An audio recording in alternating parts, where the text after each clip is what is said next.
everybody, I'm Adam, and today I'm going to teach you how to read Thai.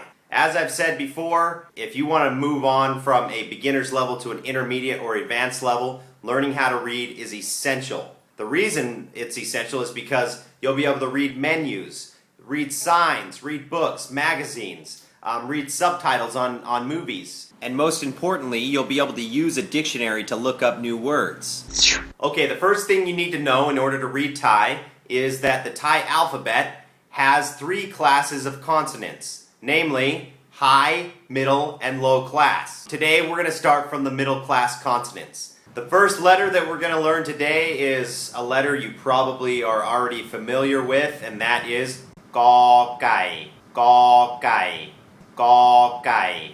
Many books have transliterated this sound as a K, which I don't really know how that makes sense because it's not a K sound, it's a G sound. And so I'm going to transliterate it as a G, okay?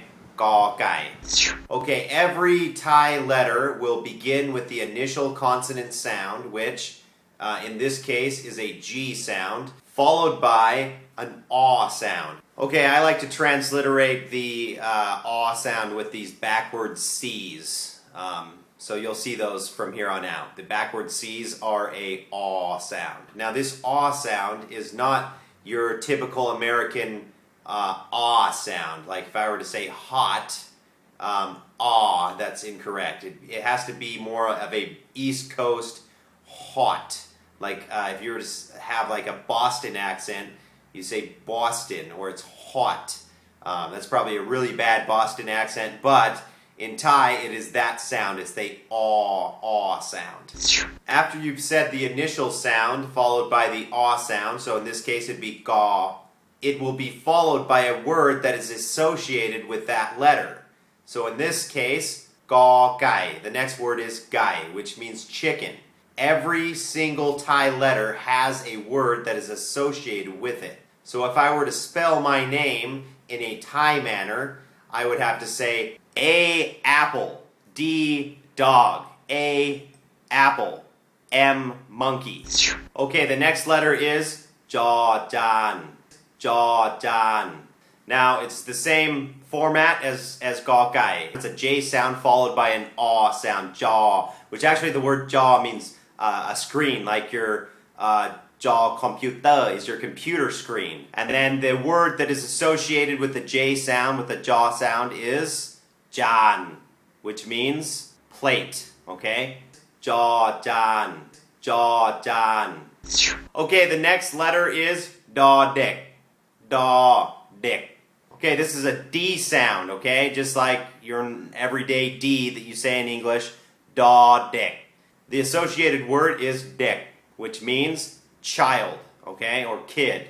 So daw, actually that does have a meaning, but we're not going to go through that meaning today. Anyway, let's go to the next letter, and that is taw tau, taw tau. The associated word of taw tau is turtle, tau, okay? Now, you might notice that my tongue comes between my teeth, taw tau, okay? This is a hard D sound.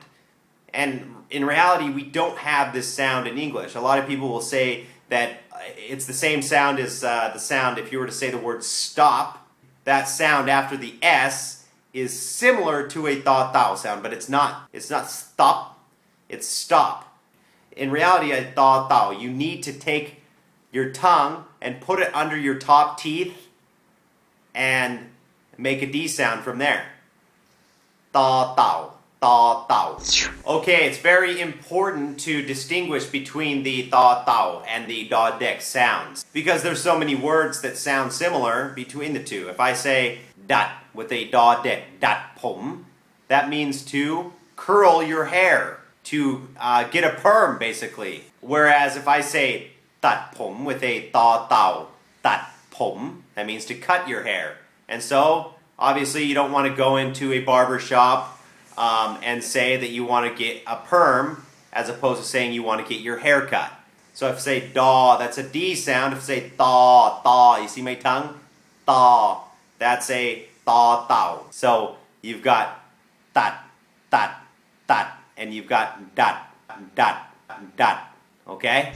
Okay, I purposely skipped over 2 letters because I wanted to teach dodek and tao before I taught you these 2 letters. And they are dotada, and patak. Dotada is the same sound as a dodek, a D sound. And chada means a Thai headdress or a Thai theatrical crown. And it's very rarely used, but you'll see it at the end of words more than at the beginning of words. The second one is patak. That means like a spear or a goad.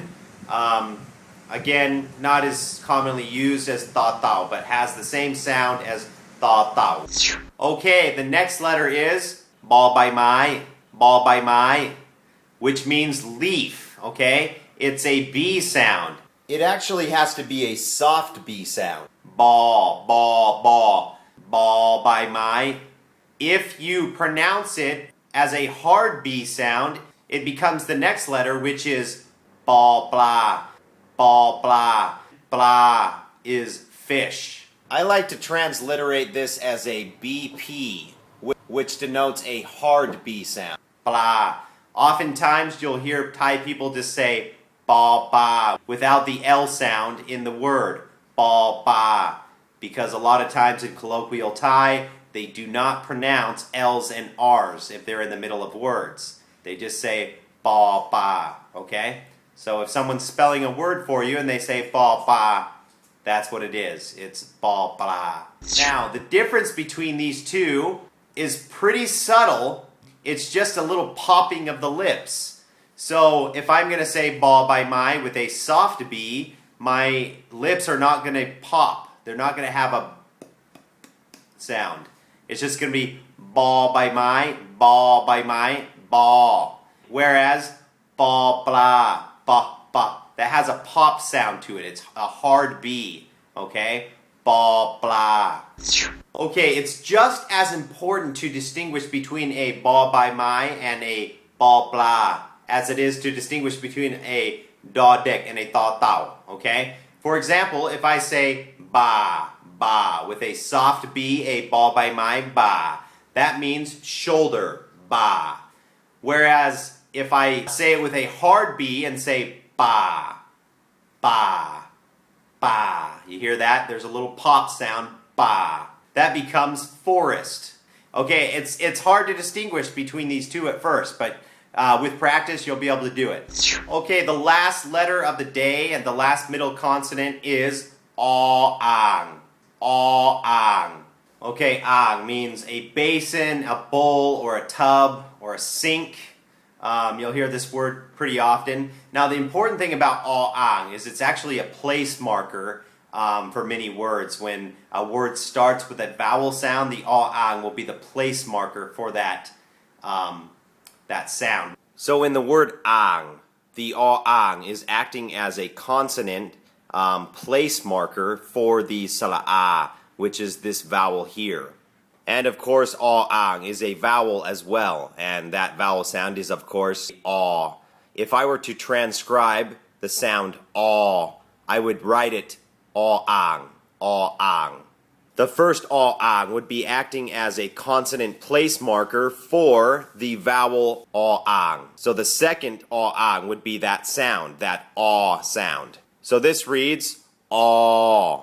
Okay, I've gone through each and every middle class consonant in the Thai language, and so you need to memorize each and every one of them as a middle class consonant, because in the future when we start putting words together, it's important to know the classes so we know how to read the word correctly. That doesn't make much sense to you now, but it will. So memorize each of these letters, and we'll see you next time. Sawadee krap.